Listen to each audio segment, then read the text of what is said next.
Well, here we are again, XFM on a Saturday. Just gone 1 o'clock, Steve, if I'm very much mistaken. But we're not here as such. We're away again, gallivanting around. We've got to do the special sort of best of again. Okay. Which we did a few weeks ago. So this is the best of the last 3 weeks. Which I think is, I think it's the best 3 weeks we've ever had. But I'd like it condensed into 2 hours. Yeah.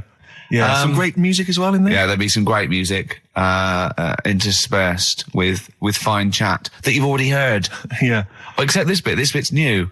We've actually, out of the kindness of our heart, we've come in last week. Yeah. Yeah. And we've done a few clips just because we felt a bit guilty about shooting off. Yeah. Even now, having heard this link, I'm beginning to wonder if it was worth our time. Oh, dear. You know, I've said in the past to you, Rick, that my grandparents, so I love them dearly, but it's like for the last 30 years, they've been waiting to die. I know. It's like they just sort of, it's like, you know, the novelty wore off of life. Life in the 50s. Yeah, they got kind of bored of it. Life, in the 40s, it was brilliant. All sat around the old Joanna as the bombs fell, singing. They loved that. The 50s, you know, that was great as well, because that was the post-war years. It was, you know, it was a bit tight in the pocket, but it was all right. Everyone pulled together. And then the 60s came along, all the crazy music, the funny hair. Let's stay in bed. Exactly. They basically stayed in bed.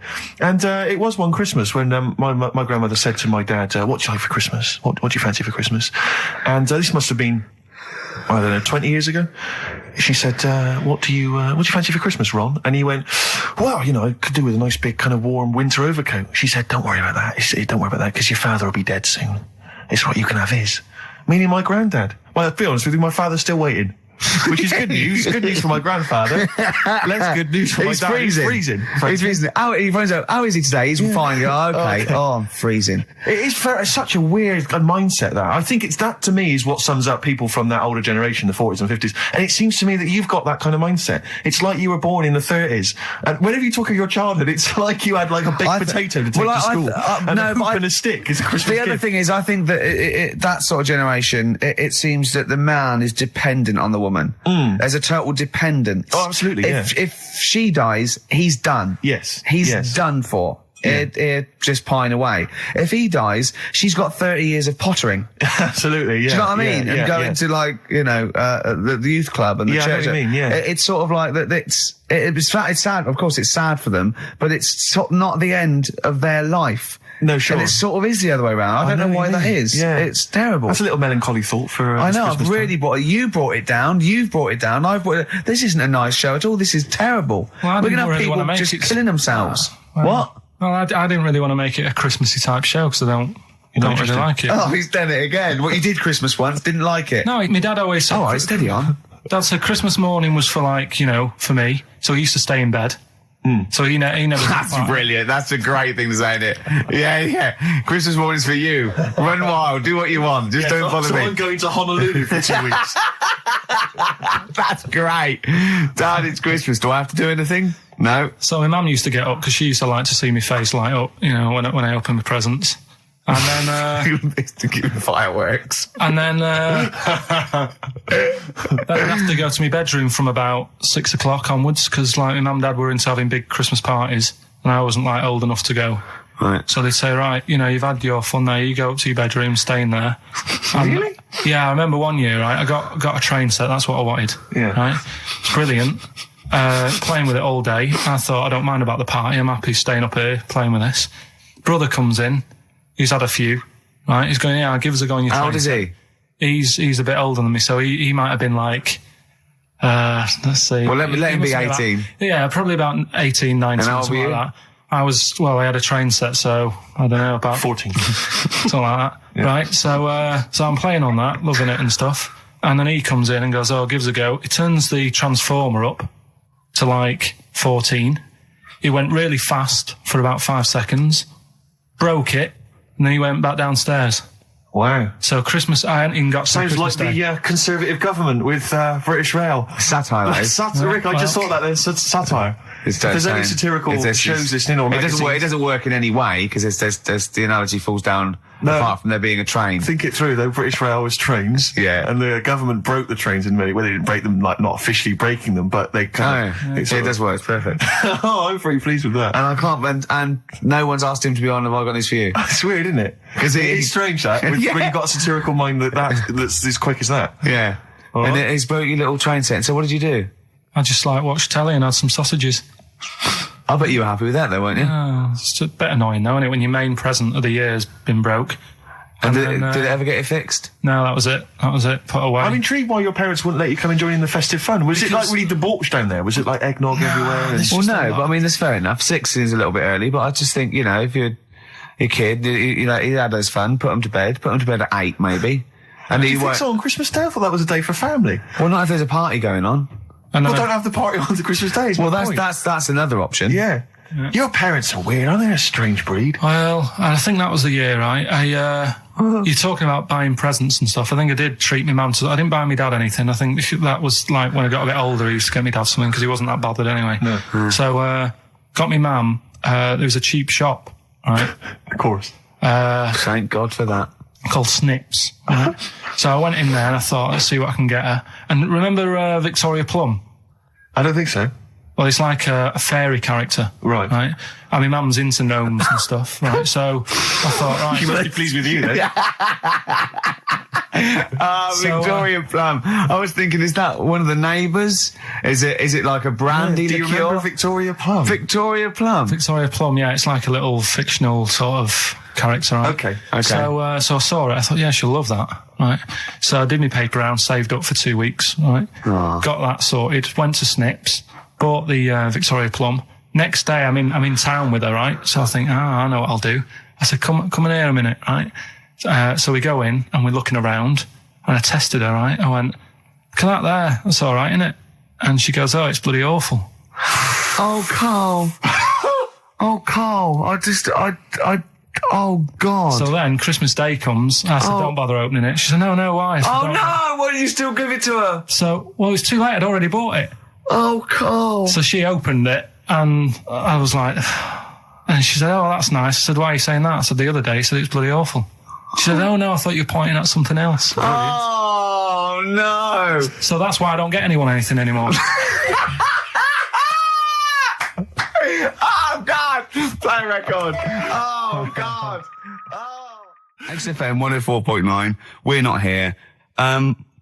This next clip is one of my favourite clips. Look, it needs no introduction. Here it is. Something else we're giving away. Go on. The Shining. It's just more throwing away, isn't it? Once again, is it on video? Once again, it's on VHS. Just because you buy it out of your own money, Carl, stop being so mean. And I want to watch it tonight because it's one of those films that... So you're going to watch this video and then you're going to send it to someone as a prize? Yeah, it's one of them films that... Sorry, what, you just said yes to that without blinking? Oh, yeah. You don't think, Les Dennis doesn't have a quick go in the car on Family Fortune before he gives it away? It costs $5.99. Bowen has a go at those his and her towel racks. It costs $5.99, Carl. Okay, this is Carl in the classic The Shining. And what's the question? Well, we might ask that afterwards. Okay, then.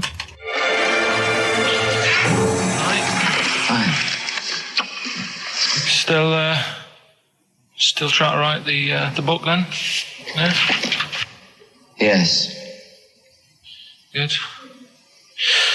Funny, someone told me the other day, weird thing about a typewriter, the top row of letters, the longest word you can write is typewriter. I'll just show you.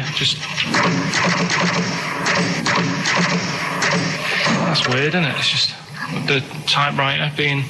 You're not in the mood, are you? You're in one of those grouchy moods again, like you get into when you're writing. I'm not being grouchy. I just want to finish my work. Yeah, just being a bit funny, a bit offhand and that. Let me explain something to you. Go on. Whenever you come in here and interrupt me, you're breaking my concentration. You're distracting me. And it will then take me time to get back to where I was. Understand? Yeah, but I just was coming in to try and cheer you up, if you... I mean, I'm full of ideas as well, if you're having a problem coming up with stuff. Got loads of ideas you could write about. The other day I read about this airy Chinese kid. What do you want me to do about it? No, it's just that it could make a good book. Do you know what I mean? Sort of following round. That's swell. Well, I'd buy it, But if you don't want to know, we'll have to don't bother doing it. But do you know what I mean? It's just hairy Chinese kid. It's weird because they're not normally that hairy over there.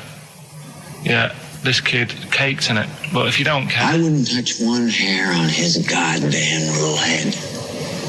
You don't have to touch any hair on his head. Like I say, he's covered. Leave the head alone if you want. Touch his hands. He's totally covered in it. But I love the little son of a bitch. Well, don't go that far. You haven't met him, but I can sort it out. I'd do anything for him. I don't think you'd expect that much. Just take him to the barbers 3 or 4 times a week. You know, he's a good little kid. In fact, I'll do it. I think I'll write a book on him. Yeah? How do you think you can handle that? Yeah. You're not too busy, are you? Well, yeah, I'm pretty busy. I've got to sort out some monkey facts for the show this Saturday, but I reckon I can still... Why don't you start right now and get out of here? All right. I will. You're going to be like that. Couldn't borrow a pen, could I? See you later. There you go. Haunting stuff there. Karl Pilkington in The Shining. You know, in the film, Jack Nicholson goes crazy because the suggestion is he's maybe possessed by demons that maybe are in the hotel. But, you know, if I was stranded in a desolate hotel, removed from all human contact with Karl, I'd go mental with an axe without being possessed by demons. That's more chilling to me, trying to get some work done and you keep wandering in. I'm trying to get Karl to spend a couple of days in the caravan with me, just for the head of it. And he won't. I've offered him money, won't I? I think it'd be a great laugh, wouldn't it, Karl? Oh, yeah, great. That would be terrifying. No, I want to film it. I just want to film it. Like a little video diary. There's Karl there, he's just waking up. Well, if I was stranded in that would be like being... I may as well be with Freddy Krueger and Jason Voorhees. That's more scary. The thing is, Ricky doesn't mess you about as much as he messes me about. No, you see, you've given him an inch. You've given him an inch and he's taken a yard. 12:30 you got in today. In 30 minutes between 12:30 and 1. The old bin lid on the head. He wanted to do that again. Yep. Squeezing my head, think he had a go at. And karate chop on the back of the neck. Yeah. All in 30 minutes. Yeah. Who else can say that? XFM 104.9, Ricky Gervais Show with Steve Merchant. Hello there. Yeah. And we're not here this week. We're off jetting around the world, so we've pre-recorded these links. The time is currently somewhere between 1 and 3 o'clock. So a time check there from Steve Merchant. No problem. Yeah, and what about this weather? Isn't it warm, stroke, edit that, Karl, cold? Okay, whichever one. I'm pleased to see that the congestion charge has had some considerable effect. Had no effect. So just, yeah. Wasn't that great on telly last night, the film? Yeah. I particularly enjoyed last night's EastEnders, Coronation Street, Brookside. Okay, yeah. Ooh, those boys can rock there. That's the Guns with All Their Roses and Sweet Child of Mine. On XFM 104.9. I enjoyed that. Yeah. That was good. It rocks. I hope the audience was playing it loud like us. Yeah. Ricky Gervais, Steve Merchant, Karl Pilkington. Well, look at him yawning. How rude is that? Karl, what's wrong with you, man? Have you been up late? A little bit. Girlfriend was away, wasn't she, yesterday? Yeah, I always have a problem with that. I always have... Because you don't go to bed, do you, early? Do you know what I mean? You sort of think... I just always find that thing that if, you know, you're used to living with someone... Yeah. One of you will go, let's go to bed, then you'll go, all right. But when you're on your own, you go... You just forget to go to bed. I just stay up. Okay, stop eating now, Karl. You've had all the food. That's just a plate. All right. Okay. Yeah. No, I stayed up and watched... there was a thing on about Dracula. Right. What, Dracula? And I found a flaw in it. Go on. Not the fact that he's the living dead and and drinks blood to stay alive and he doesn't reflect. And he can in turn into a mirrors. bat. Well, and you can go on. The mirror thing, you can't look in mirrors, can he?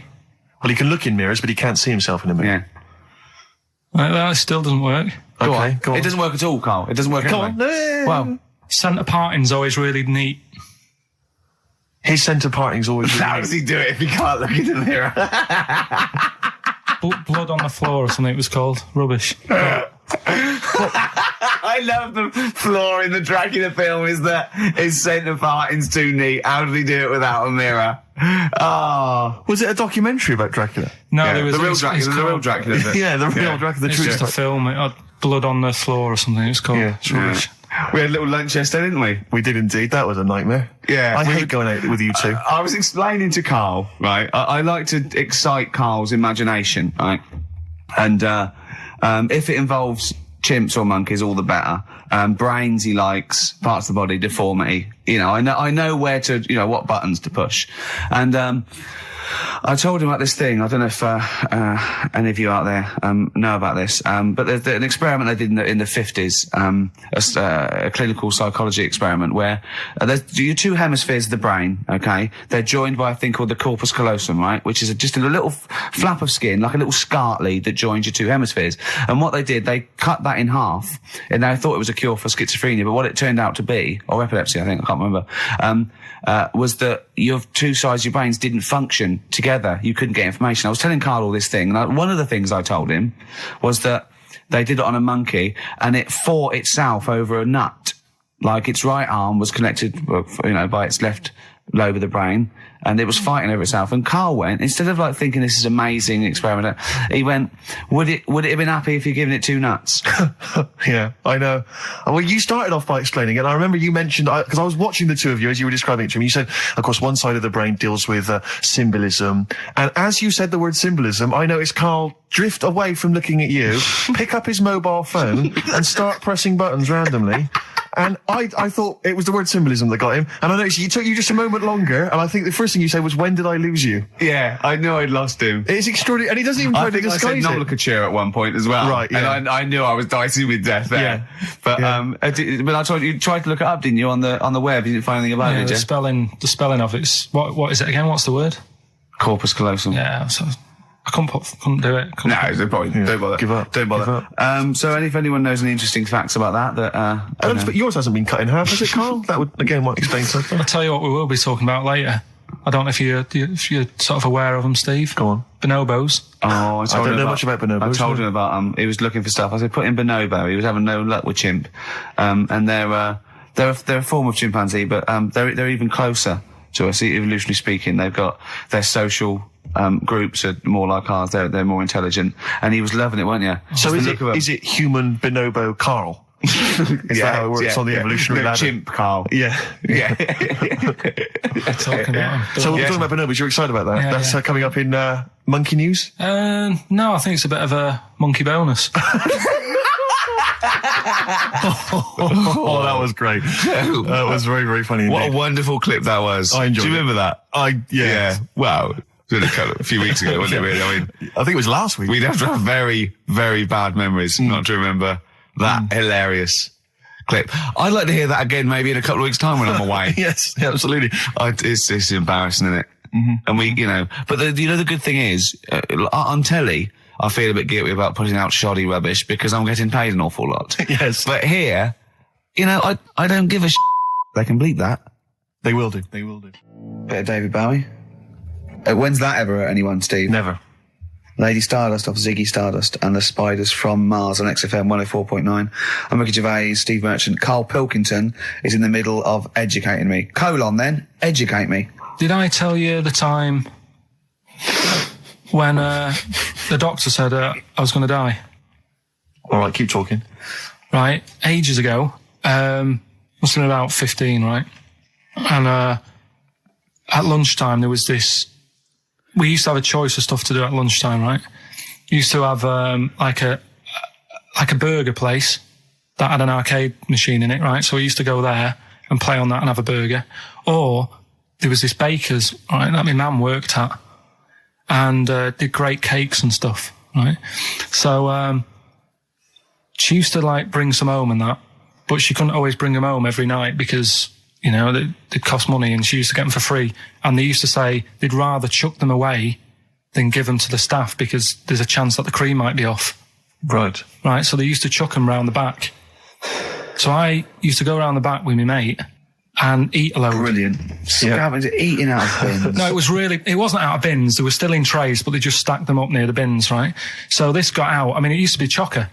Once the school found out, everybody used to go there, and it'd be like, well, have a cake. The headmaster chronicle fighting the kids off.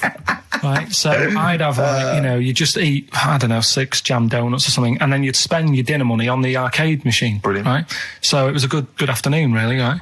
So you'd do that, and this one day I must have had 6 or 7 jam donuts, a few Congress tarts. What's the Congress tart? I love them. I can't get them in London, right? So I'd have some of them.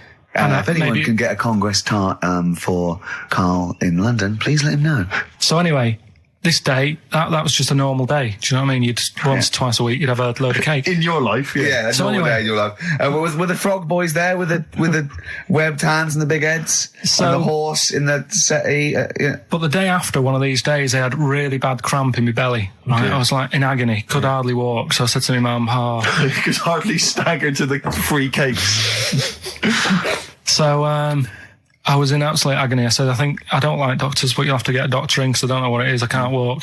She gets the doctor round. I won't say his name, but he said, well, doesn't look like he's got long left. Blimey. So I was a bit like, hang on a minute, I've only had a few cream donuts. Yeah. My mum was panicking. Sure. He went. My dad came in from work. She said, something's really bad with Karl. I think it's serious. The doctor said he ain't got long left. So he said, what? He said that and just left. So she said, yeah. He said, I'll have to call him then. So he called him up, said, what's all this about? Karl hasn't got long left. How long's he got? So he goes, I was only messing. He's just had some bad cream. Can you believe that?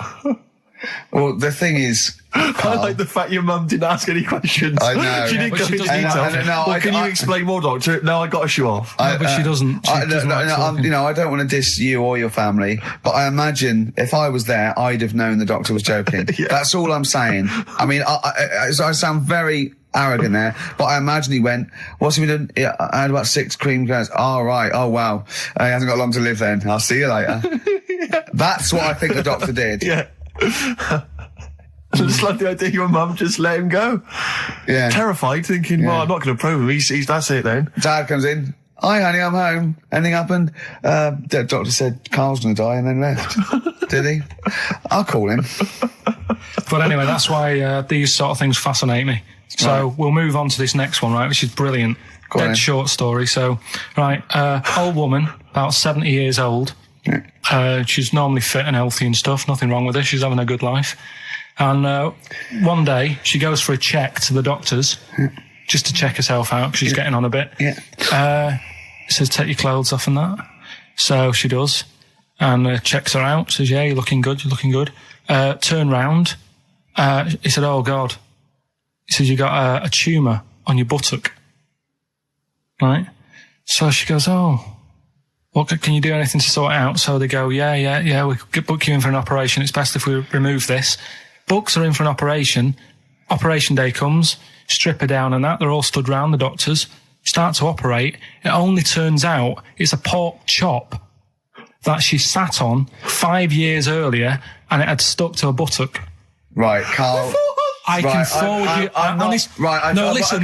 Serious. Right, okay, Karl, I'm telling you now, I'm leaving. I'm never doing this show again. No, I'm serious. Honestly. You're talking, I've never had such, what do you mean? You couldn't believe it? No, when I read it, I said, I've got to tell Ricky that. This woman had a pork chop stuck to her arse for 5 years, you mental case. Of course she didn't. That is a blinding record. And before that, Rick, what do you make of those adverts? They were great, weren't they? I like them, yeah. I'm going to buy all them products on the way home. And that's endorsed by Ricky Gervais. He's won awards. Yeah. Rick, do you remember this? This was a hilarious moment. No, you'll remember this when you hear it. It was when Karl said something that was basic. Well, I think for a lot of people it sounded like a lot of old bollocks. What have we got now? Right, so we're looking into animals that we get rid of. I've spoken to someone about snails. I've spoken to someone about jellyfish and that. And looking at cockroaches today. She's an expert. She's just not just some random person. No, she works in a museum, a good museum. I said I'd give it a plug. It's the one near Knightsbridge. It's got dinosaurs and that in it. It's worth seeing. Natural History Museum. Yeah. So, It's not sure. He's not sure. This is what happened.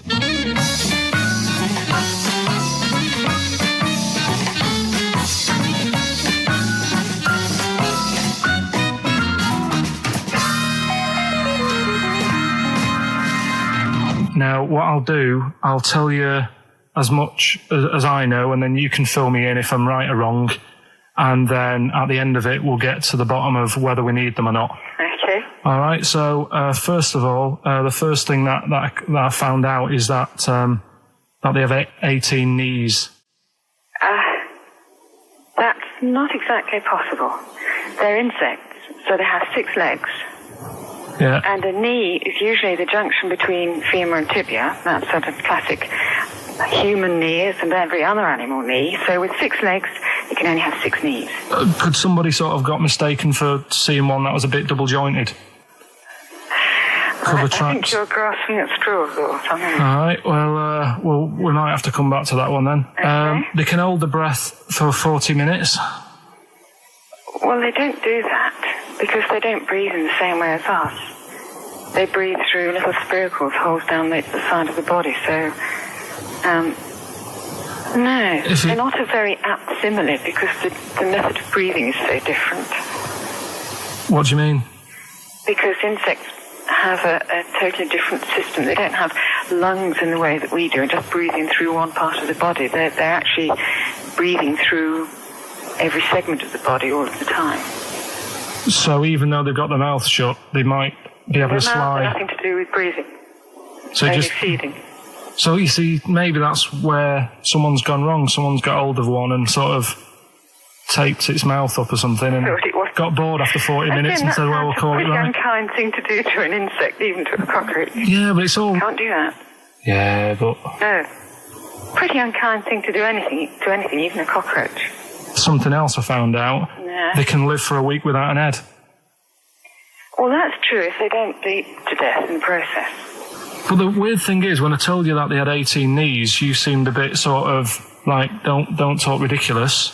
But then we're talking about an animal that can live without an head. So there's a little bit of truth in that one, yeah? Yes. Why, when it was invented, has it got that facility? Say if someone said to humans, we could do that with humans, and, you know, if you lose your head in some accident, it gives you a bit of time to sort of go back to your family and maybe write them a note. You won't be able to have a chat, but write them a note saying, it was my own fault, and it was nice knowing you. Oh, that would be a useful facility, I agree. But cockroaches are great survivors. I mean, they've been around for over 300 million years. They're one of the most primitive insects. All right. Well, I've also... is it true that they do a lot of resting? Apparently they can sort of rest for 75% of the time. Rest? Yeah, they just sit about doing nothing. It's probably true of a vast proportion of the world's fauna. Well, I mean, maybe the 25% that they are working, they're really giving it some, so it might make up. They're probably searching out food, and they can slow down considerably. You can chill insects in the fridge, and they'll become very, very quiet. You might think they're dead. Yeah, but I'm sure, you know, if we were sat in a fridge, you know, we'd go a bit quiet, wouldn't we? You know. Well, you might not know much about it, of course. Yeah, but... You're not quite reading the right sources. Well, I've been using the internet. I'm sure there are many useful sources that you could find there, but some of those seem to have been a little misleading to you. So you don't agree with a lot of what I've told you there? No. So cockroaches, can we get rid of them? No. So we're keeping them then? I would say so, yeah.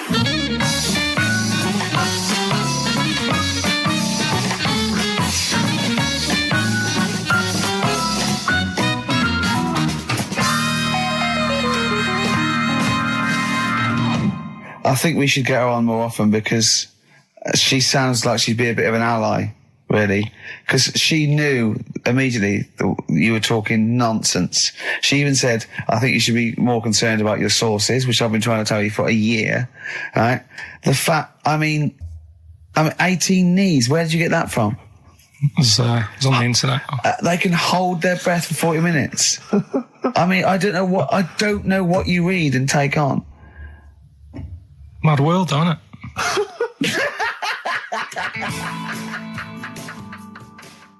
Well, if you've just tuned in, it's XFM 104.9. You've got that bit right. Ricky Gervais Show with me, Stephen Merchant. Hello there. Karl is actually in a little booth.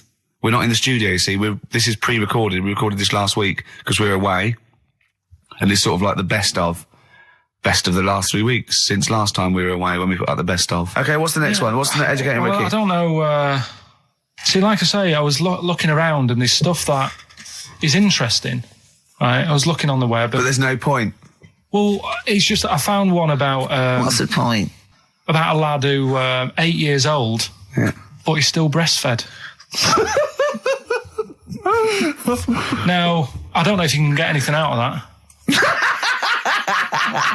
Is that what his mum said?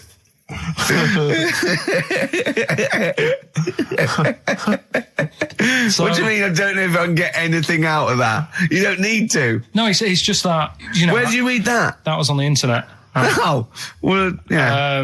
You're always unspecific when you mention it. It's just it was on the internet. Well, I'm trying to think what I put in. I think I put in Y to see if I'd confuse a computer. And then, go! You are... No, honestly. I did a search, put in Y, and it came up with funny things that, like, why is this person doing that? Why is that? And it had a picture of this 8-year-old lad, sort of, you know, on his mum's nipple. And it was saying, you know, is this healthy? You sure that wasn't asking you that question? What? I put in Y just to confuse the computer. What do you mean? Yeah. Stop it. Yeah. Oh, look, last week, I was walking, home with him, and I went, he was saying something stupid, and I went, I've got a competition for next week. Let's do a phone in, and it's called Karl Pilkington, Genius or Fool. Yeah. Right? And he went, no. I went, why not? He went, well, it'd be confusing because they say there's no difference between genius and being a fool. They do that, don't they? No, but it's rubbish, and people say there's a fine line between madness and genius, and you know, it's a ridiculous soundbite. They don't say there's a fine line between a genius and an idiot. Well, the people who do are idiots. Yeah. So what would you do there, though, just to sort of wrap that little thing up? What would you do? That lad loves his mum's milk. What are you asking me to come up with? No, I'm just a title for the story. No. It's just what would you do? Right? What do you mean? What would I do? Well, it's causing a bit of a problem in the area. Right? What area? In America, I think it was. Oh, America are a problem, are they? George Bush is worried about this kid who's breastfeeding at 8. Imagine it like this, right? Right. No, so Carl, what are you asking me about this spurious story you saw on the internet? I saw on the internet. There's an 8-year-old lad. He likes his mum's milk, and he's saying, "Is this right? Should it?" No, it's not. On? But what do you want Ricky to do about it? It's not his responsibility. Yeah. No, but the little town that he lives in, they're all causing an uproar, right?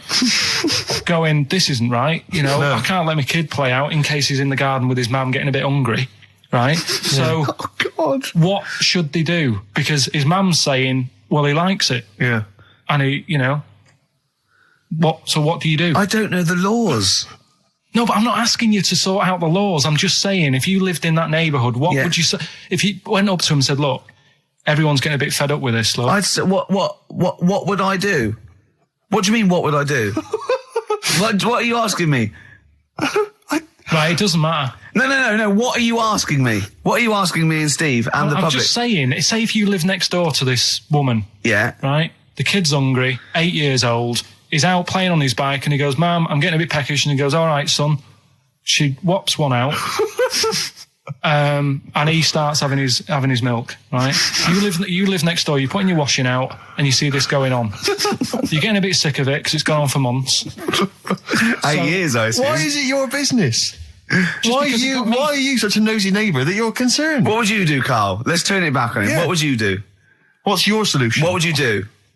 Well, I thought I'd say, right, why are you doing this? And she'd say, because he likes it. And I go, all right then, put it in a bowl first. And you think that would sort that out? No, because I was thinking about the whole thing, right? And you do that when you're a baby and everything's all right, innit? Yeah. No one bats an eyelid at a little baby having a bit of milk from its mum's breast, right? Yeah. You'd almost say it was natural. But you grow out of it. It's like you don't see. It got me thinking about things you don't see. And you don't see. Did you put this into a computer? Show me things you don't see. What else don't you see? Well, you don't see like an old man having a Twix. You never... Oh! So what? You know the the terrible thing about all this, Steve, is he's right. You don't see an old man eating a Twix. That's a terrible thing. So what they have got, right, they've made old man toffees, haven't they? They've come up with Werthers. Is that a song? Oh, God. You don't see it.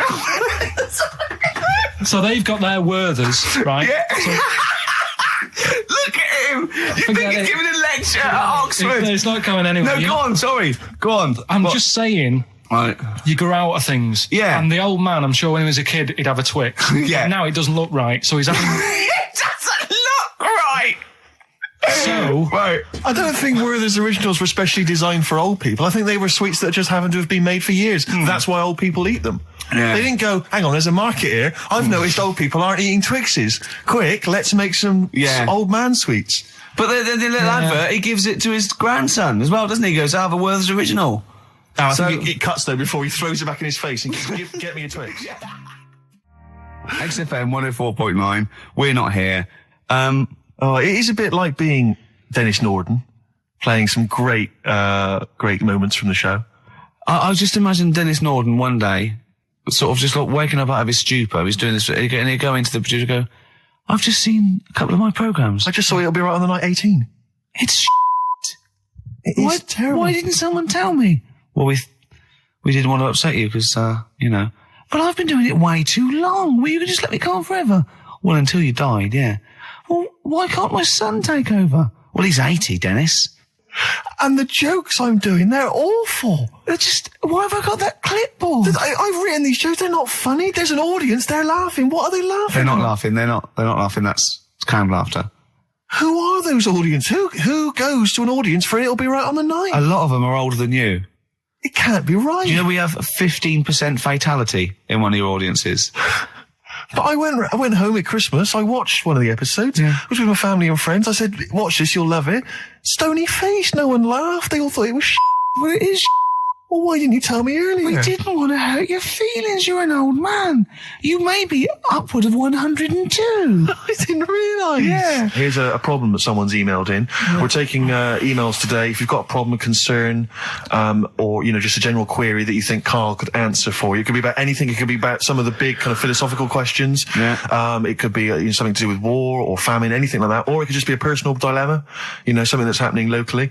Anyway, this seems one that I think you probably have... You and your father have probably come across this sort of dilemma in the past. Yeah. And I'd be interested to know what your take is on it. Let me see. This is from Lee Matthews by the look of it. He says, he lives in a suburban area where the local teenagers also live on the same road, and they're running riot. They're smashing wing mirrors off the cars. They're crashing into parked cars on their skateboards. And they're just generally making mayhem, you know, night and day. What can he do to stop this going on? The parents of the kids don't seem to give a damn. Anyone who complains to them, they just say, oh, piss off. You know, the police are useless because they never catch them in the actual act of violence, which is what they got to do to apparently convict them. So they don't know who to turn to, really. It's rather like when a little old lady went and got the A-team, you know. It's a great note, and he was dressed as an elderly Chinaman. Exactly. She knew who he was. Colonel Decker didn't have a clue. Yeah. You see, it's weird because now it has got out of hand. Sure. Do you know what I mean? Like years ago when I was growing up on the estate, yeah, you had problems, but not like you have now. Do you know what I mean? You know, Summers were nice as well, weren't they? Well, right. And police are getting shorter and younger. But you yourself kind of admitted in the past that you were something of a tearaway. You didn't do anything like these kids here. The thing is, I was scared that if I got caught doing it, my dad would go mad. Yes. And I remember smashing a car window by accident and legging it in the lounge and sort of pretending to go asleep on the settee. Right? Genius. And I heard a knock at the door. He chloroformed himself just to be unconscious when his dad came home. And there was a knock on the door, and I thought, oh God, this is a fella who saw me. I was chucking a stone in the air, seeing how high I could throw it. Of course you were. Did it keep landing on your head? That would explain a lot. And it came down. Chucking a stone in the air, love it. To see how far I could throw brilliant. it. So, you know, I wasn't bothering anyone. Did you invent that game? Right? Did you get the stone for your birthday? Go and play with your stone. He gave one to Suzanne. Karl, go and play with your stone. The thing is, right, and it came down at a funny angle, and Of course it did. It ate the back of this car, and the back window is the most expensive because it has that heating thing in it. Yeah. In case you got a frosty window. Yeah. So I thought, oh God. So I legged it in, got on the settee, went to sleep, knocked at the door. Genius. It's a brilliant plan. It's a brilliant plan. I couldn't be guilty. I'm asleep. So I love the idea. So the thing is, our lounge used to sort of, you could see in from the door, right? So this family who saw me do it, saw me asleep on the settee, and my mum said, go and get the door. And I sort of went, what? As if I'd been asleep. Yeah. I went to the door, like, rubbing my eyes, and the fella said, what did you run off for? I saw you. I was like, oh, no. And I didn't see my dad. I went out. It was when he was working sort of evenings. So I went out so I didn't have to see my dad. And then the next day I came home from school, and my dad said, 45 quid. Ooh. That's all he said when he looked at me. And then you fell asleep when he went, wake up. You know what I said? No, 45 quid. Now the thing Carl. He didn't have to do anything. £45, Carl. Now, I know you were saving up for a brick, but you can't have it. Yeah. Just equally, if you're doing a bigger crime, a bank job or a murder. Remember to take the stocking off your head, because they wake you up and go, why have you got a stocking on your head? Just go, oh, I had a weird dream. Right. Okay, look, quick query for you. This is from Jay. He's got a problem here. He says, my parents won't let me ditch my studies. He's currently reading modern languages at London University. Sure. He wants to follow his dream, but his parents won't let him, of being a dancer. Carl. Worse than that, he says that they're trying to arrange a marriage to a bunch of minging daughters of people they know from good families. He doesn't know what to do, so he's got the arranged marriage coming along, and he's also got, he basically wants to be a dancer. His parents are forcing him into something more practical. Well, the first thing, right, I don't think Live your dreams? The arranged marriage thing is such a bad idea. Okay. Because I think too many people go on looks. Right. And then you soon get bored of that, and you find out the person who you're knocking about with, it's actually not your type. Right. Why don't you arrange marriages for people? Well, I'm just saying, right, so I'd say, Jay, go along with that. I wouldn't worry about it. Okay. I mean, if they're really ugly, then, don't go along with it. But if they're half bad, put up with it. That's all right. The dancing. Brilliant. Right? That's that solved. Brilliant. I wanted to be a dancer. After I did the boxing, right, I joined a dancing thing just near Man United's ground, right, called Twiggy's. Went along, I wanted to learn some moves. How old were you? Well, it was when Michael Jackson was, like, pretty big, so about 83, 84, 85, something like that, around there. Wanted to do it. When I went, it was shut, and it had become like a warehouse for toilet rolls. So in a way, I wonder what would have happened. Sorry. How is that an anecdote about you going through dancing? You've told me before you did boxing for a while, you did dancing for a while. You had a true fight in the boxing. You didn't even get in the. That's not an. Imagine if that was a film. This is a boy's dream of becoming a dancer. Oh, it's shut. Next on. I mean, how is that a story? Yeah, that was Billy Elliot. Do you think it won quite as many awards? Yeah, brilliant. Footloose. All right? I'm fed up they banned it. Let's go. Oh, it's shut. Flash dance. First, there was... it's a warehouse. Never mind. I'm just saying, you'll find something else. I think I got a go-kart after that. I bought a motorised go-kart and kept myself busy with that. So... There's always other things. Just think, Alan Bennett has to sit down and really sweat over his stories.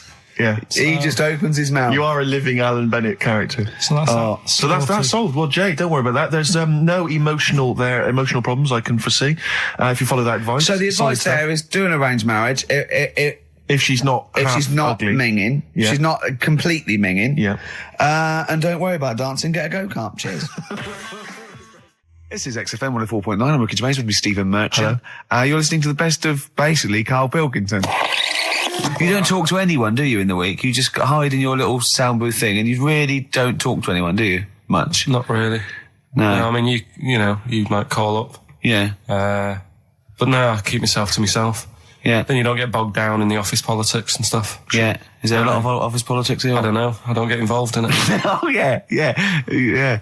Proved your point. So when we're away and we're like out of action, other than Suzanne, who will you talk to of the day? How will you get a sort of feedback from the world? How will you get sort of like input and? I always, if ever I've got like a question on anything, the internet's sat there and I can just go online and find out. The internet is good. It's brilliant, but it's not all verified. It's not all necessarily factually accurate. Anyone can put things onto the internet. It's it's freaks and things that put on. Well, here's things one, right? like here's one that I read in the week. Right? Go on. About this woman.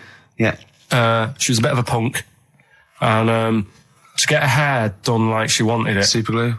Right? No, she got lard. Apparently, it's a popular thing. You might know. Put lard on your head. Yeah. and you put it in the oven. Now, apparently the heat that you get from the oven is different from the sort of heat you get from an hairdryer, right? And she had to do that to get the style that she wanted. But anyway, she comes into some money or whatever, treats herself to a microwave, right? It's not true. Opens the door, jams the things, you know, like the little catch. So the microwave works. She jams it with a screwdriver or a knife or something. Yeah. Puts the microwave on, sticks her head in, boils her brain. Don't be ridiculous. Right? Well, why is that ridiculous? Boils her brain. She boiled her brain. She boiled her brain. And this is what's good about the internet. I went straight from that, and there was a subject about brains. And do you know that Russell Crowe, when he dies, is given his brain to charity or something, some sort of some people who can do stuff with it. She gave hers to Pot Noodle. Vesta. Yeah. Oh, That's boiling the a sort of skull. Yeah. It's not true. No. It's not true, Carl. Just urban myths. Someone made it up. Yeah. For a laugh. They're just too convenient urban myths. Everyone's you can tell an urban myth's not true because it's always this happened to a mate of mine, and when you say what happened then, they go, don't know, that was it. Was it? Was that it? Was it? Someone boiled a brain and that was it. There was no more story. Well, Were there any dates, locations, times? I think it was in Belgium. There's that one. There's that one that a bloke, right, was going to get a phone call at 4:00 to find out if his business was, okay, right? And if he didn't get the phone call, he knew he was broke, destitute. So dead on 4:00, the phone didn't ring. So he went up to the roof, his office, and he jumped off to commit suicide. And as he was passing his window, the phone was ringing. Oh no. Carl, it didn't happen. Didn't happen. Think it through. Think it through. Who told that story? Who told that story? As he hit the pavement at 120 miles an hour. He's the only person who could have known that series of incidents. Also, why didn't he wait? Dead. As his life's at stake, why didn't he wait till 5:00? I'm going to give it 5 minutes just in case. In case the lines are busy. Yeah. And what sort of bloke goes, I'll call you at 4, okay, if your business, well, call me anyway. No. If I don't call exactly 4, then, no, you commit suicide. Commit suicide. I would, because if I don't call at 4, that's the end of it. Well, call me anyway. No, that's not the way I work. Why can't you just call me and tell me the other way? Well, I'm telling you how I do it.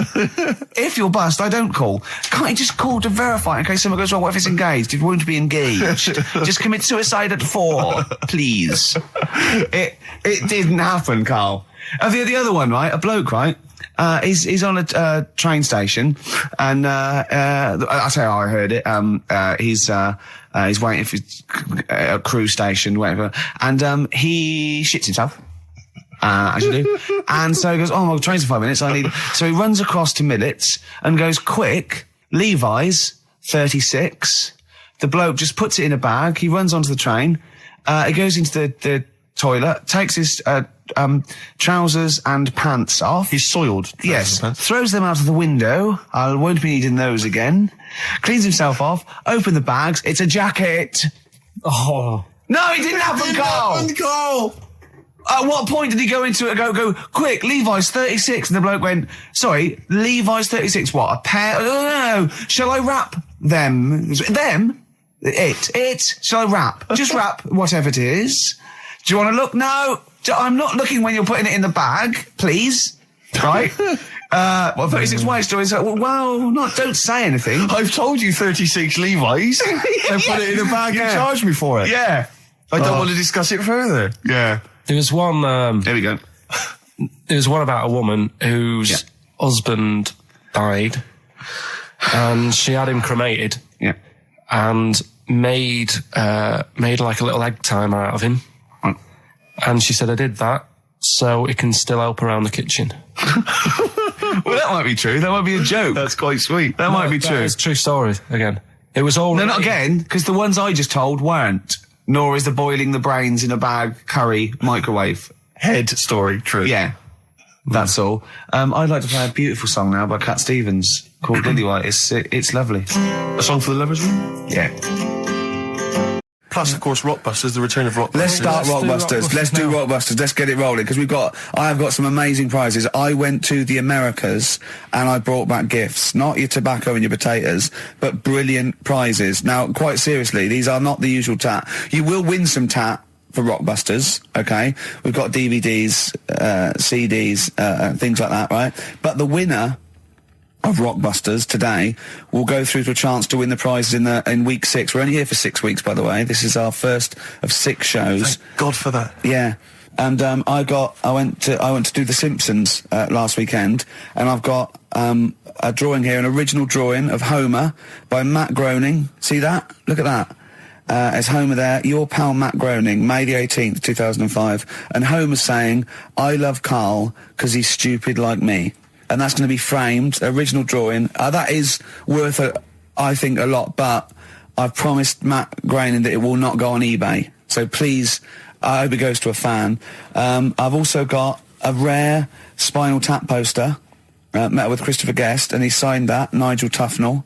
Fans of Spinal Tap and The Simpsons, possibly the 2 greatest things ever, I think. Yeah. Also, my friend Rob, who did flannels with me, has drawn us 3 as Flanimals. There's Steve there, a little goglanker. There's me there, a little bloke dumplant, and little Karl Pilkington, Pink Floyd numbscrunt. And these are going to be framed. So some very nice prizes. And I got a little surprise for you. Obviously, I met Homer. Press that little button there. Listen to this. Hi, this is Homer Simpson. I like Carl and its perfectly round, bald head. If you put 3 holes in it, it looks just like my bowling ball. Brilliant. Actual proof that you've met the people themselves, that the prizes are bona fide and genuine. But don't enter this week's Rockbusters thinking you're going to win those prizes automatically. No. This week you just win the usual tat. What is the tat, Steve? Well, we'll talk about that shortly. Okay. But you go forward to the big showdown, the big final competition in week 6, where you get the chance to win those. One person wins all those beautiful everyone collectible prizes. Yeah, everyone. Yeah, the winners of each week go into the draw. What is Rockbusters, Carl? We've whet their appetite. I think play a record and maybe some wonderful adverts and then come back with Rockbusters. It's that kind of teasing that has made this a potential award-winning show. Bronze, I think, next year. Can we just swap that round, do ads and the song? Whatever way suits you, mate. Go on. XFM. XFM 104.9, Magic Numbers, Ricky Gervais, Steve Merchant, Karl Pilkington. Well, I'm a little bit worried. I've just got to warn the listener, if we suddenly just go off air, right, it's because champagne is pouring down a hole where there's loads of wires into the desk. Because Steve, getting ready to open this champagne, right, just took that wire thing off, just put it there. Of course, because it's warm, it just exploded everywhere. Yeah, I should explain now, I didn't bring in champagne to toast our return to the radio. I mean, I'm not an idiot.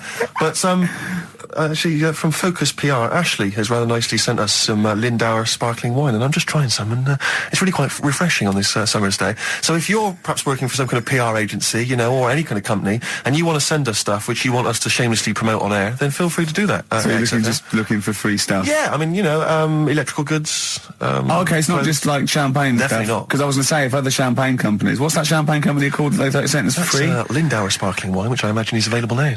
Yeah, so other champagne companies feeling jealous could send you some and you'd mention it. I don't want to exclude anyone from this. You know, anyone is welcome to send anything in. Brilliant. And as I say, I'm particularly interested in sort of designer goods. Okay. You know, the Apple Mac people, they're welcome to send anything in. Now, what's annoying about that champagne opening like that is that, as you know, I've brought my camera in, and I wanted to film you opening that onto Carl's head. Got the cork. Rick, I got another bottle. Have you ever? I don't want you to miss out on an opportunity like that. That's a bit of a waste of champagne, opening 2 bottles. But Carl, would you mind? Because that would have made a cracking noise against your head, that cork going off. And because it's such a lovely, bald little sort of dome. Yeah. We'll put your head right down, yeah? It'll open it, we'll see what the cork does, and I'll film it for, like a website or something. Maybe we'll make that the finale of today's show. That'd be great. Yeah. Okay. Sponsored by Lindauer Sparkling Wine. Oh yeah, the sound of a cracking cork against Carl's skull. Sponsored by Lindauer. Sponsored by Lindauer. Available now. Great. Right, we're doing Rockbusters then. Oh, okay. Now you should explain briefly what the concept is, Carl, because there might be a few new listeners. It's Blockbusters. Right, go on then. Well, it's not Blockbusters. No, because they were real clues, weren't they? Yeah, that was actually. He says they're a cryptic clue. It's not cryptic. Yeah. Well, it's like, what am I thinking? This competition is like, what number am I thinking of? Rick, just calm down for a second. Let me explain basically what the concept is. You'll remember some of the greats from the past. Yeah. Basically, you give some vague clue. Is that right, Carl? And from that, we're supposed to deduct which band or artist you're thinking of. So, for instance, there was a classic... there was one, the West Indian fella spinning a fish round his head, and that was Detroit Spinners.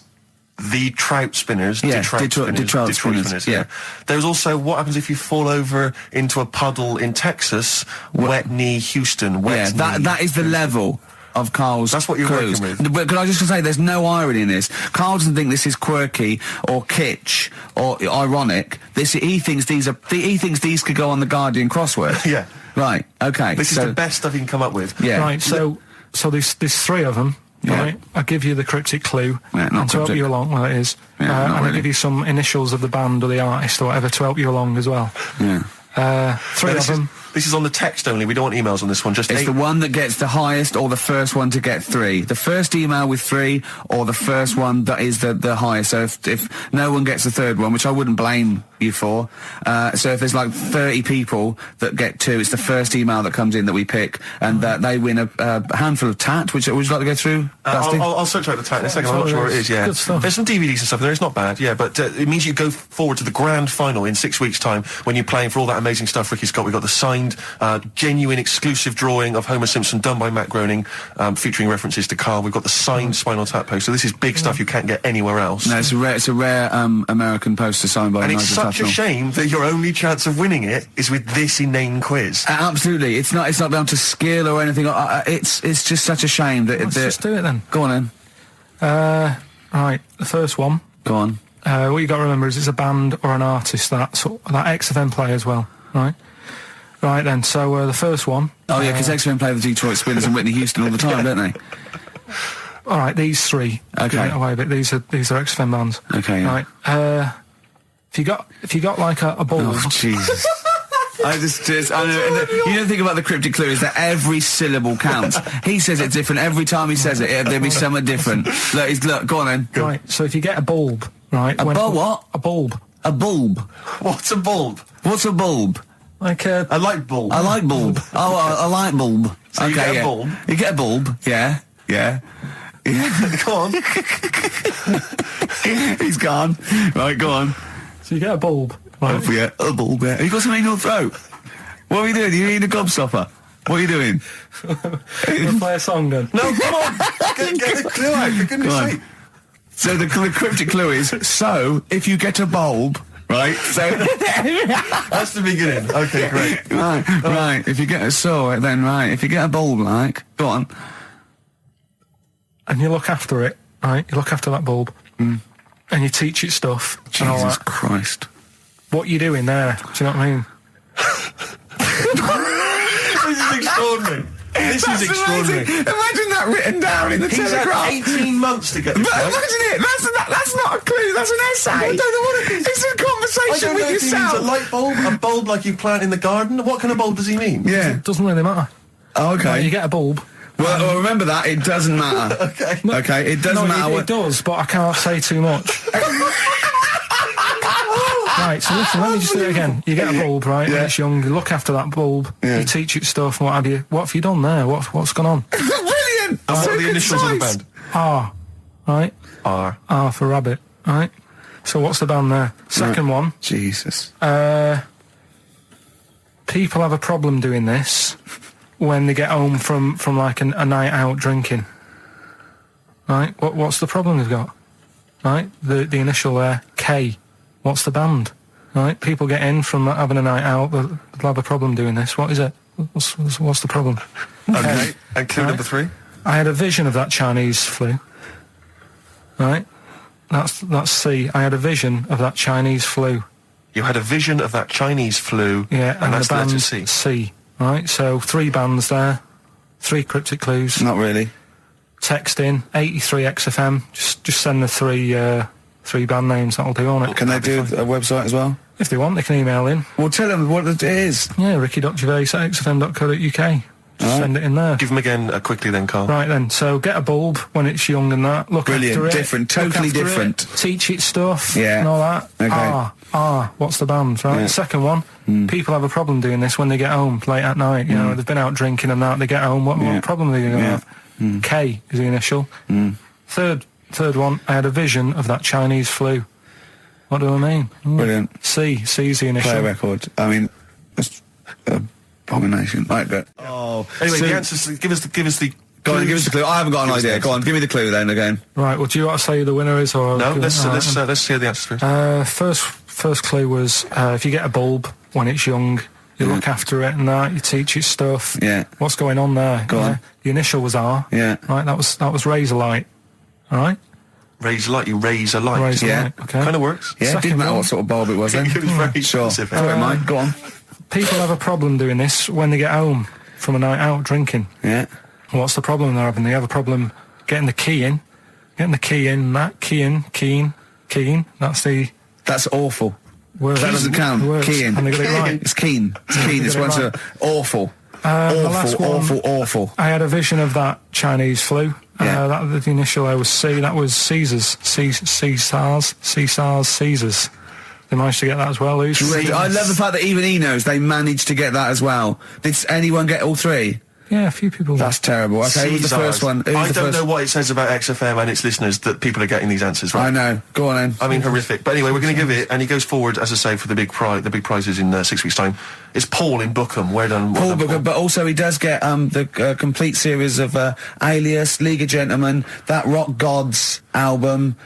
So you know, it's pretty good. But Open Water on DVD and a chance to win all those prizes. Brilliant. Yeah. Coming up next, a cork smacking a bald man on the bonds really hard. XFM. Bobby Womack across 110th Street on XFM 104.9. I'm Ricky Gervais, with me Stephen Merchant, and over there Karl Pilkington. Can I just remind people that... A man so stupid it isn't actually offensive. I just want to put that out there. Yeah. Okay, good. No, just wanted to remind people that they can get in touch on the text, 83XFM. You'll need that text number shortly, because we're going to be playing Rockbusters very soon. Gav has texted in, and he says quite simply, "What's happened to the webcam? All I can see is a bald monkey." Well, you're absolutely right. We'll try and get that sorted out for you. But we're rockbustering now. Do it now. Should we do it now? Set it up now. Okay, great. Yeah. Well, you should just remind people, Rick, particularly if they're trapped in Antarctica for the next 3 months, what this game is. Well, this is Blockbusters, just totally ripped off, and the clues are bands and artists. Carl says they're cryptic clues. They're not cryptic clues. They're more like, what word am I thinking of? They're tenuous. Some of them don't work at all. So it's really, are you in tune with a shaved monkey? I mean, it's nearly embarrassing to get the clue. I pride myself on that I don't really get them. And I'm sort of proud of that, because you shouldn't. Yeah. But anyway, I think I've given it a big sell. Yeah. Now, you do win Tat today, but the big prize is going forward to be in the draw in 5 weeks' time, when there's a signed Homer that I got Matt Groening to draw.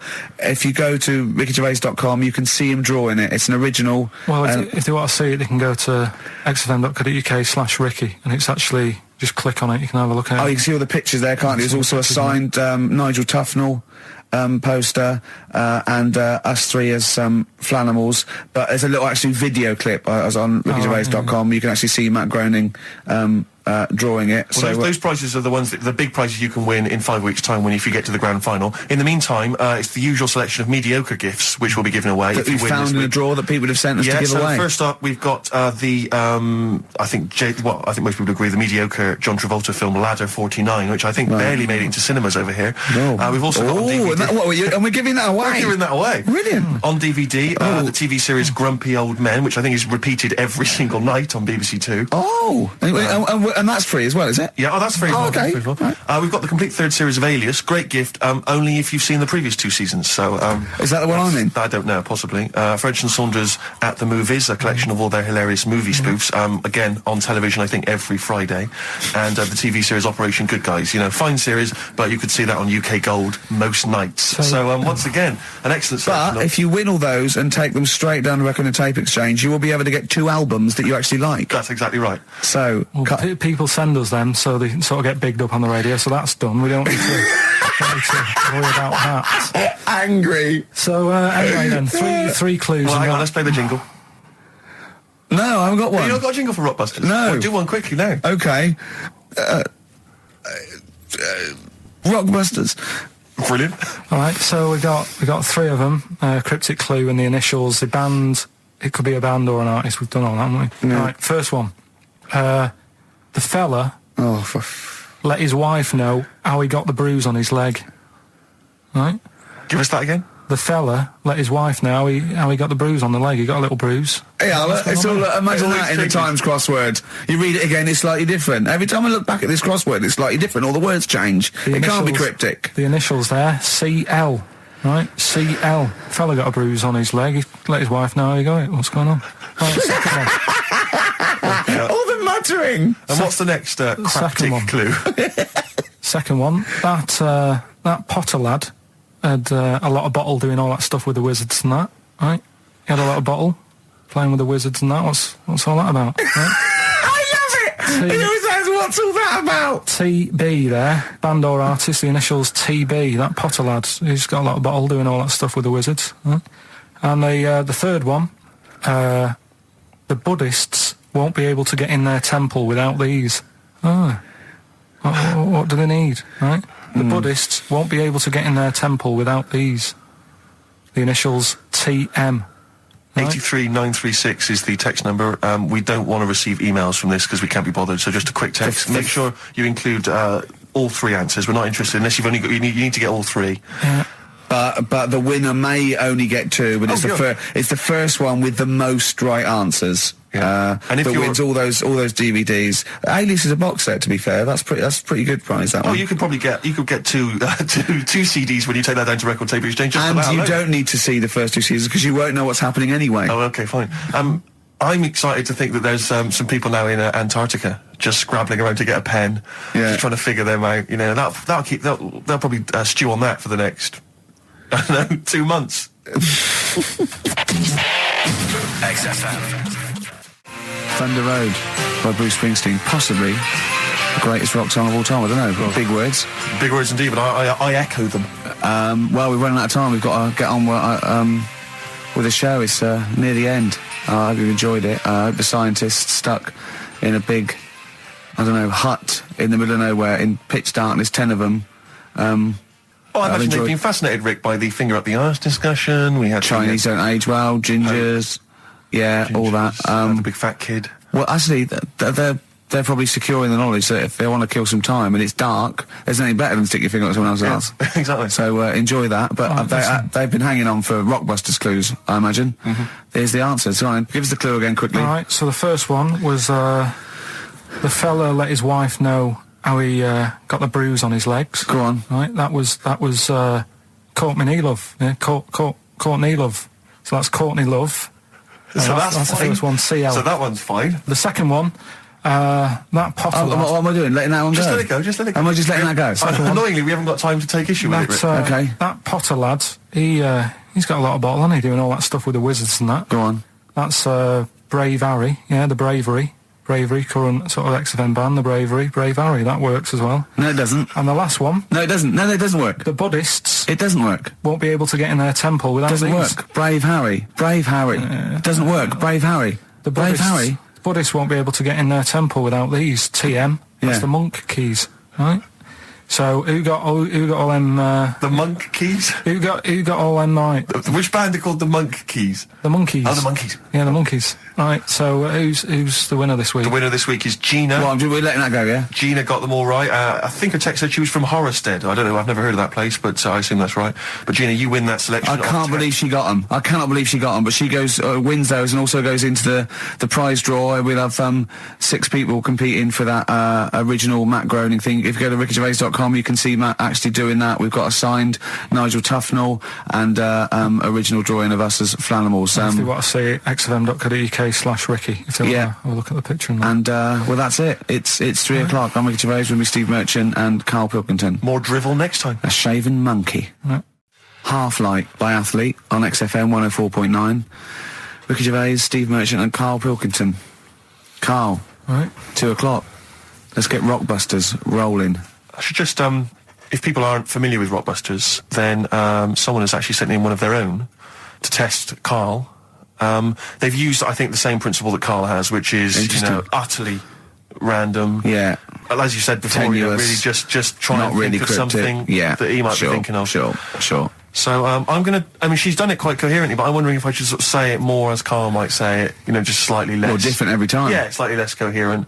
So, Karl, this is one for you, all right? Go on. It's Sunday morning. I'm just, I'm in bed, but I don't sleep, but like Hollyoaks is on, the omnibus, I'm just watching that, I go and make a lovely cup of tea, in the bed with Suzanne, aren't I, having a cup of tea? What's going on there? Just watching the telly and that, but hang on, I haven't got anything to dunk in me, in my tea. I haven't got anything to dunk in my tea, have I? You know what I mean? I haven't got anything to dunk in there, and I'm just having, what am I doing? Is it LB? It's LR. Oh. LR. So, have a think about that one, Karl. I think I know it. Yeah? Do you? Go for it. Go on. Is it Lionel Richie? It is Lionel Richie. What's your logic? Sort of Lionel, and it's like... No rich tea. No rich tea. Yeah. No biscuits, no rich tea. No rich tea. Lionel Rich tea. Lionel Richie. It works. It's just as coherent as one of yours. What's that? We've done one a little bit like it. There's nothing wrong with that. I cannot believe you got it. That's a taster. I cannot believe you got it. I might not have got it without the initials, but that's why we chucked them in, just to help you along. Right? So what have you got for us this week? We've got three of them. Oh, by the way, don't bother calling in Kate Bush, because Karl doesn't want to answer the phones. He says Kate Bush is not going to call, so it's all going to be nutters. So we apologise. He's got one thing to do. He didn't even get the sound right, because someone was complaining about they couldn't hear Steve. He's got to do Monkey News, which is always twaddle, and he won't even answer the phones now, so I don't know why he gets paid. He takes off Mondays, because he works Saturdays. He gets paid for Saturdays. He takes 5 weeks holiday a year. Not off Mondays and he moans. Not off Mondays. Wow. Right. What have you got for us? Right then, the first one. There's a vehicle that sells kebabs. Right. There's a vehicle that sells kebabs. Initial D. Right. B. Right. Right. Have you worked that one out? Of course I haven't. Right. The second one. You're asked if you want that bit of the egg. You what? You're asked if you want that bit of the egg. You think about it, but we sort of decide against it. And again? What's going on there? You're asked if you want that bit of the egg. You think about it, but you go, nah, I'll go against it. Right? I've got it. Is initials W-Y-O? Yeah. Got it. Right, so... Okay. Yeah. That one works. Right. No, it doesn't. No, it doesn't. No, it doesn't. And the last one, I don't think this burger will catch on. I don't think this burger will catch on. Yeah, and the letter there is M. So you just text or email in with the answers and win some stuff. What have we got? We got some prizes. We got another box set of the League of Gentlemen. This is instant gratification, but you go into a draw for something bigger. So what have we got today? Yeah, well, today, this is what you're taking home today. You've got the League of Gentlemen, the complete collection on DVD. That's worth having, definitely. We've got Catterick, which is the current Vic and Bob show on BBC Two, which is good.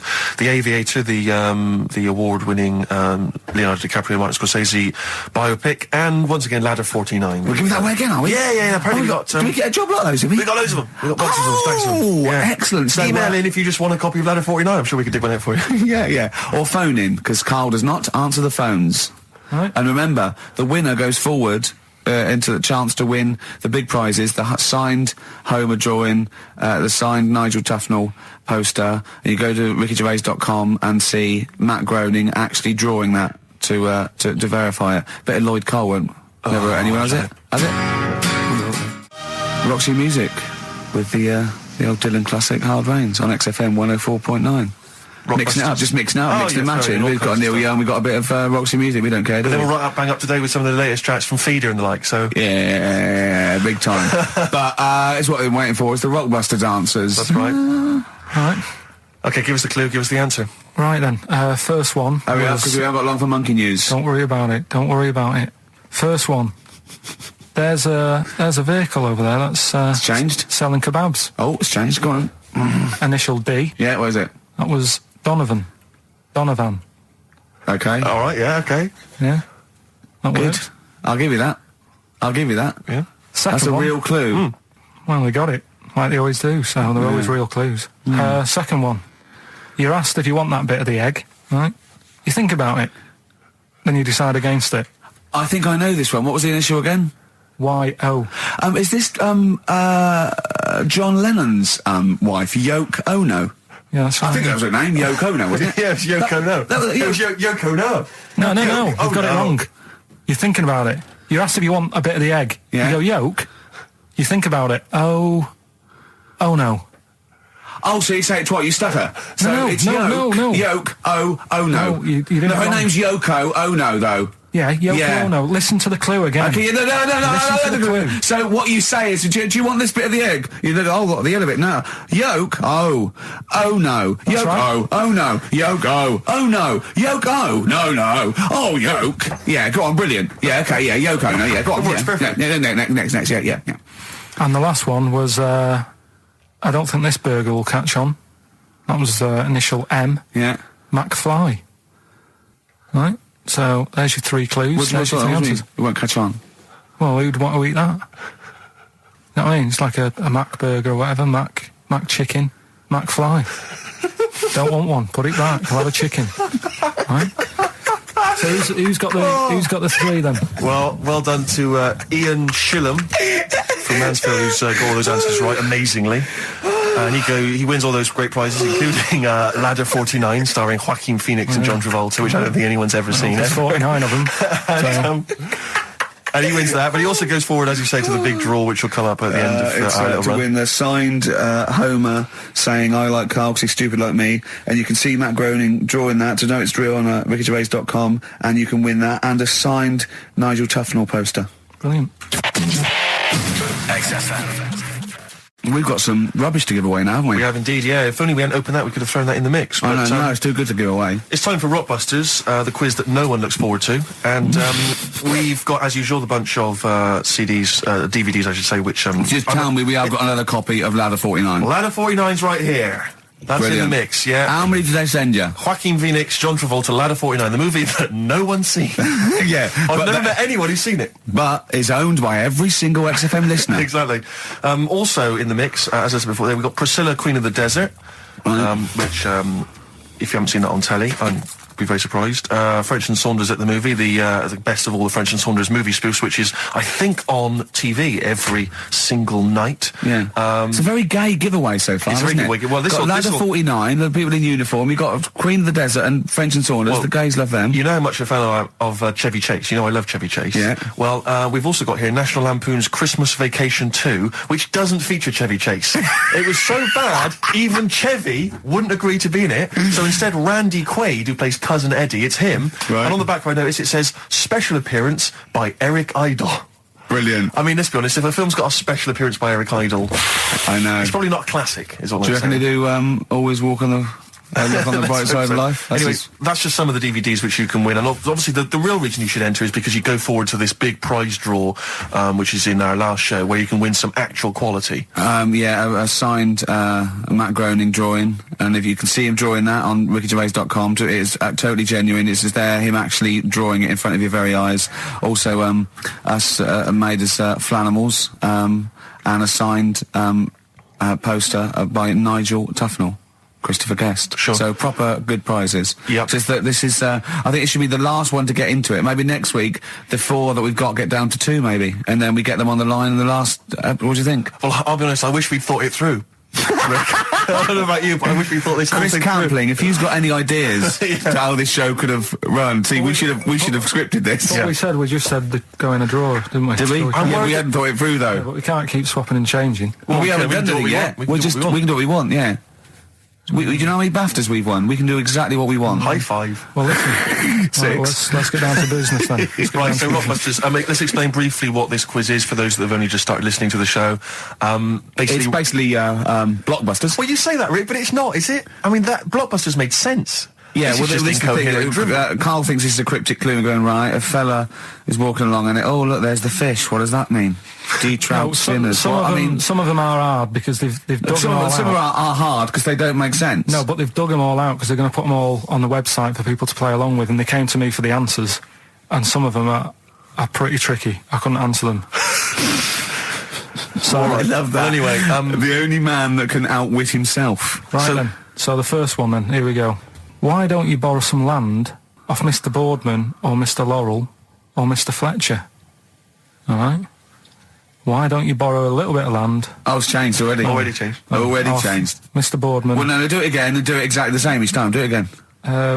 Why don't you borrow some land off Mr. Boardman or Mr. Laurel or Mr. Fletcher if you need a bit of it?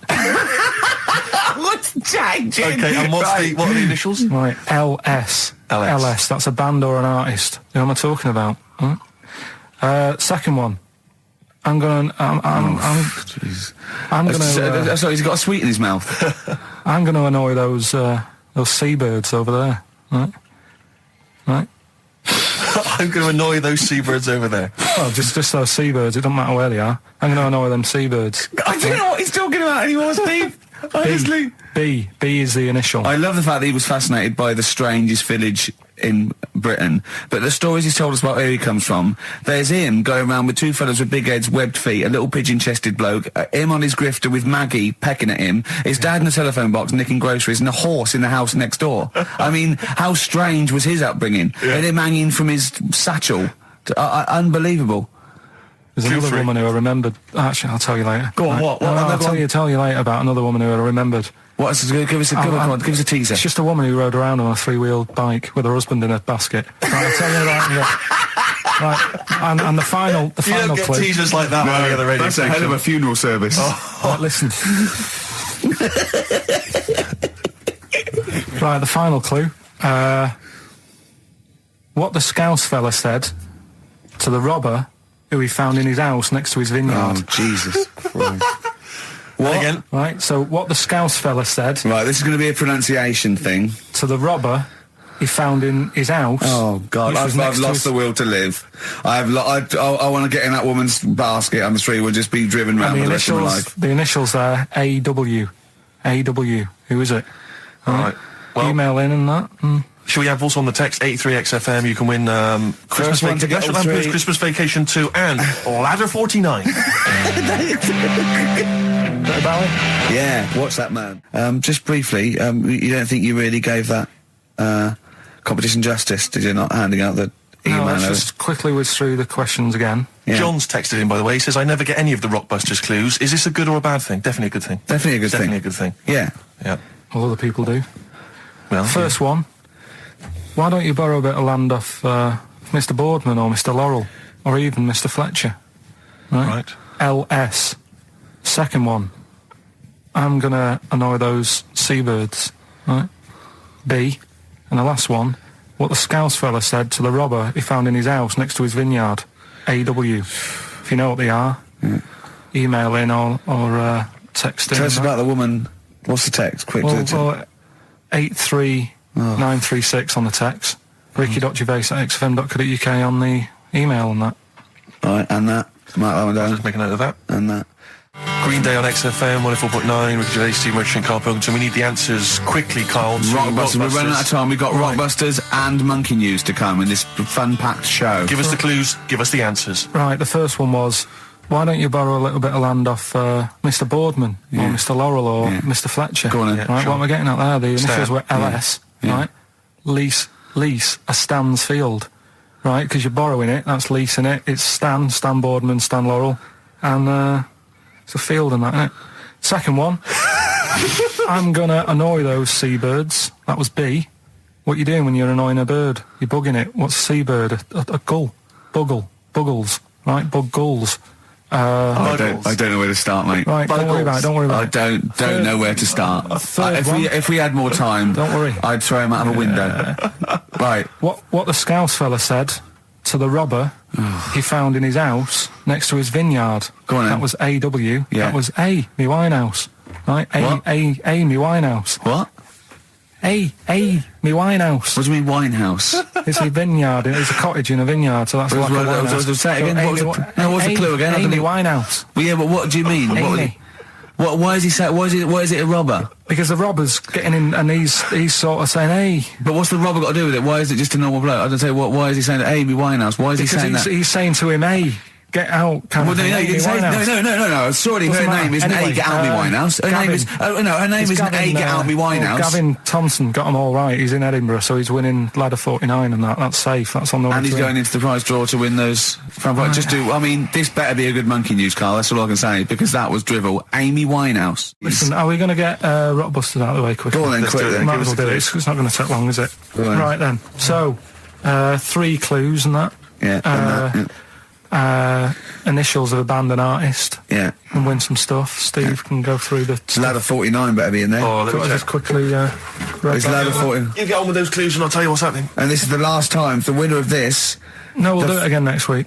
Oh, is it? And then there'll be 6 people and we just draw someone out of a hat to win the signed Homer, the Nigel Tufnell, and the us as Flanimals. Right, you ready? But they've got great prizes. They've got Alias, they've got Alias, they've got The Aviator, a Batman cartoon series, M. Night Shyamalan's The Village, atrocious film, and Ladder 49, there it is. Brilliant. It's in there. Joaquin Phoenix, John Travolta. Their greatest challenge lies in rescuing one of their own. Brilliant. Right. Go on then, Carl. Right, the first one then. When I'm ill, I throw up horse food. When I'm ill, I throw up horse food. How can that work? What's going on there? The initials there, I-H, right? It's a band or an artist, a singer, something like that. I-H, they're the initials, the clue. I've got it. When I'm ill, I throw up horse food, right? I've got it. Right then, well, don't say anything. Works, doesn't it? No. Second one, that garden tool, it's not yours. What are you doing with it? Right? Yeah. That garden tool you're messing about with there, it's not yours. Yeah. Give it back. Right? What's that? N-D. N-D. Right? Artist or a band. What's going on there, right? Third one. That male sheep sounds fed up. Why is he fed up? Right? T-R. T-R's the initials. That male sheep sounds fed up. What's going on? If you know the answers to them 3, email in ricky.gervais@xfm.co.uk, or you can text in 83XFM. Right? Great prizes. You can win yourself a copy of Ladder 49. I mean, thanks, leave it then. Listen, I didn't realise it's like 7 minutes to, right? Well, come on then. Well, let's do Rockbusters on. Yeah, do Rockbusters. And you got monkey news. Well, we'll see if we've got time. No, we got to do monkey news. Listen though, Justin, if he's out in the office... Oh, look, just quick, do the Rockbusters answers then. Have you got a winner? No, I don't even know the answers, do I? Pick one. All right, then. The first one. I just dropped a plastic cup. Right, the first one was, when I'm ill, I throw up horse food. Right? Yeah. That's the clue. The initials were I-H. I got this one. And that I must say, too. That was I sick haze, because when you're ill, you're sick. What do horses eat? They eat hay. I sick haze. I sick haze is the answer. You got that. Second one, that garden tool you've got, it's not yours. What are you doing with it? Right? ND. That was different. That was what's a garden tool? A rake. Right? If it's not yours, what have you done? You've nicked it. You've nicked Drake. You've nicked that rake. Nick Drake. Nick Rake. Right? So that's ND. You got that? That's fine. The third one, that male sheep sounds well fed up. Go on. What's up with it? That was TR. Yeah. That was that ram. That's a ram. That's a male sheep. It's fed up. It's moaning. Ram moans. Ramones. The Ramones. So they got that as well. Well, let's give it to Jenny McKean from Isle of Wight, because she's got all 3 of those answers. And right, straight onto monkey news. Let's play a record. We've got to do monkey news. It's only 5 minutes to go. We've got time for a record and then some monkey news, surely. Bit of XTC. We got the Rockbusters, and then we give away... I just saw those... I'll finish the sentence in a minute. I look forward to it. I'm getting excited. So we got so much to pack in. I haven't got time to finish all my... So listen, right? You know the things we're giving away? The signed little Homer, the Nigel Tufnell thing, and the Flanimals, right? Looks brilliant. They've done a brilliant job, the people who are XFM. So take back all you were saying about them, Carl. And also we should say as well, you've still got a chance to win that, because if you get today's Rockbusters, you go straight into the hat for the big draw, so you've still got a chance to win all those top prizes. Play a record. Bit of monkeys. Have we got Ladder 49 today? Rick, there's a number of cracking DVDs, as ever, on Rockbusters. We've got The Life Aquatic with Bill Murray. We've got Howard and Kumar Get the Munchies, hilarious stoner comedy, and Batman, the animated series. And Ladder 49, there it is. Oh, phew, Phoenix, yes. John Travolta. If you've ever seen Ladder 49, then you can give us a quick text review on 83 XFM. I'd be interested to know if it's actually Why are you worth giving watching. away one a week for the last 6 weeks? Yeah. Well, we better do them then. Let's do Rockbusters for the last time. You can win those amazing prizes. All right. As always, just a little cryptic clue. Some initials of a band or an artist. Work it out, email in or text in. That's it, isn't it? Mm-hmm. Yeah. Right, the first one. Richard's kid. Yeah. Cuts hair for a living. Right? Richard's kid cuts hair for a living. Right? Initials ED. Right? BD. Richard's kid cuts hair for a living. Second one. I have a problem saying the French word for well. Right? I think that's the right word anyway. Wow. I have a problem saying the French word for well. So what's that? That initial there is K. Right, band or artist. And then the third one, you take 8 kebabs, 2 kebabs, 57 kebabs, times it by 27 kebabs. Right? The fella is struggling to work it out. What's that? What's going on there? Right? It's a good question. DS is the answer there. 8 kebabs, 2 kebabs. I've got it. 57 kebabs times it by 27 or what have you. Fella's struggling working it out. What is it? I've got that one. DS. So just email in ricky.gervais@xfm.co.uk or on the text 83936. Yeah. Yeah, and you can win Ladder 49 and those other DVDs. Plus, you go into the draw, which we'll do before we leave, and you can win the signed by Matt Groening, personally drawn Homer Simpson. We've got the Spinal Tap poster signed by Christopher Guest, and also the original artwork of us as Flanimals. But they've all been framed. They've done a brilliant job. It really is a nice prize. I mean, almost too good to give away. A little bit annoying. Is it too late to take that back? Well, I was thinking we could sneak in a copy. Yeah. Just a very bad photocopy, so it goes grey and yeah. No, they're all originals. So get texting. All right. XFM. Well, how's it going with Rockbusters? Anyone got the answers? Actually, one guy has texted in, James in Deptford. He's offered some answers, and he says here the guy that hated us, famously, of course, we should have remembered, Dickie Anderson. Dickie Anderson. Richard Anderson, of course. I don't know if Dickie's still listening. If he is, obviously email in ricky.gervais@xfm.co.uk and tell us what you've been doing, how you've been keeping busy and stuff. Yeah. Nice to hear from him. Chris Campling hasn't called, has he, either? Yeah, The one that thinks that not only is this whole show scripted, imagine that, right? But that Carl is a character created by us. Yeah. He's actually an actor. Oh, if only we Look could at take credit that. for A that. shaved monkey we got. I still have that other girl in my head by Elvis Costello and Burt Bacharach on this final XFM show. Ricky Gervais, Steve Merchant, Karl Pilkington. Well, we've nearly got to wrap it up. I think we've got to do the Rockbusters winner and give someone those lovely prizes. Monkey news, then we're out of here. We'll maybe come back, maybe do some Christmas specials. I don't want to make any promises. Right then, first one was Richard's kid, he cuts hair for a living. Yeah, what's that? That was, try and work it out. No, there's no point. Dick's son, he was a barber. Barbara Dixon, right? Doesn't work. Dixon, well, again... Barbara Dixon. Right, Her name wasn't Barbara Dixon, was it? So, that's that one. Did Ronnie Corbett ever say, ladies and gentlemen, Miss Barbara Dixon? Second no, one... he never did, did he? He never did. I have a problem saying the French word for well. What's the French word for well? Bon, isn't it? That's good. What? No, that's good, though. Bell? Well, no, what? Isn't it bien? Yeah. Yeah, all right. I have a problem saying it, so I can't say it. I can't say bien. I can't say bien. Can't say Kasabian. Right? So they managed to work that one out. That's say, one of your worst. That can't say bien. Can't say bien. Can't say bien. It's not. No. And the last one. Work. That's terrible. 8 kebabs, 2 kebabs, plus 57 kebabs times 27 kebabs. This fella is struggling working it out. What's the answer there? DS. Right? A Donna sum. Right? So he's struggling working it out. It's a Donna sum. Right? So they got that right as well. So what was the answer? Donna Summer. Donna Summer. Yeah, Donna Summer. So just pick went out on a high then. Steve, just pick one. We went out on a high. That was shocking. What about, let's have a look, there's, Well, there's the first one to get all three. Steve, what's the first one with all three? Well, there's so many here. Yeah, but this is the first one that came through in time-wise. probably that one, no, I don't like Rob because he's been slagging us off. In fact, no, let's give it to Rob. If he's the first. No, to be honest with you, Rob's been slagging us off, but at least he knows. I mean, at least he's got some taste. Yeah. You know? Yeah, well, what if he was the first, then Rob's the winner? Well, give Rob, he gets Ladder 49 and a bunch of other DVDs, but that means he goes straight into the hat for the big draw. I'm just going to write his name now, I'm going to throw that straight in the hat.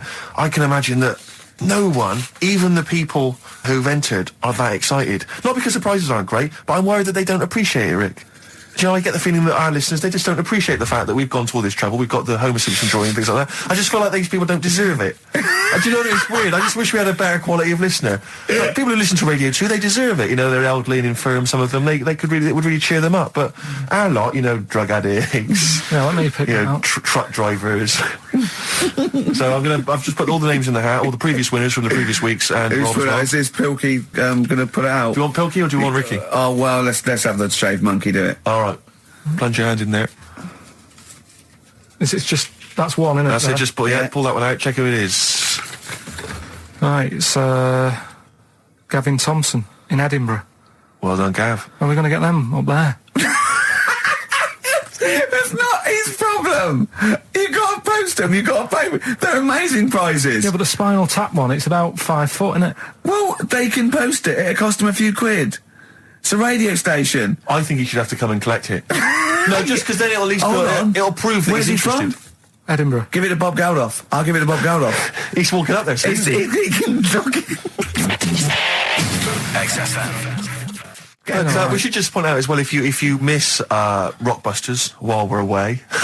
Yeah, right. You can log on to xfm.co.uk/Rockbusters, where you can actually see Karl himself introducing you to an interactive game of Rockbusters. Looks very much like Blockbusters. It does, surprisingly. But yeah, you can join into that. And there's also talking of monkey news. There's a link on the website. I'm trying to think where you go. I think if you go on my little biography bit, someone's done some animation to some old monkey news. Oh, it's brilliant. Great. Right. Yeah. So if you're having withdrawal symptoms of monkey news, then you can find some classic monkey news. And it's animated. It's classic monkey news. I feel drained today. Do you? Go on. This is the strangest radio show in the world. Yeah. Isn't it? Yeah. Because we can do that. We can talk about this and go, oh, I feel drained today. Just like he's not. Like, no one's listening. Because that's the sort of thing you say socially and no one listens. Like, just when you're watching up, oh, I feel drained today. It's rhetorical. Yeah. You're not expecting anyone, not even your loved ones, to go, oh, really? They just go, oh, that. But to do it live on air, no one's listening. What I mean is just give us a jingle. But the exactly. But the truth is, the contempt we have for our poor listeners is unbelievable. But the truth is, the listeners aren't listening, and we don't want to be here. So this really is one of the most pointless things ever. No, I would have been quite happy to do a full show. But you know what? The flow of it's just. I would love to listen to this back in 10 years. This actual show. Let's keep this forever. Let's keep this show forever. The show, we went early. We were bored. It was the day we're trying to save Africa, but we're a little bit annoyed that no one's listening.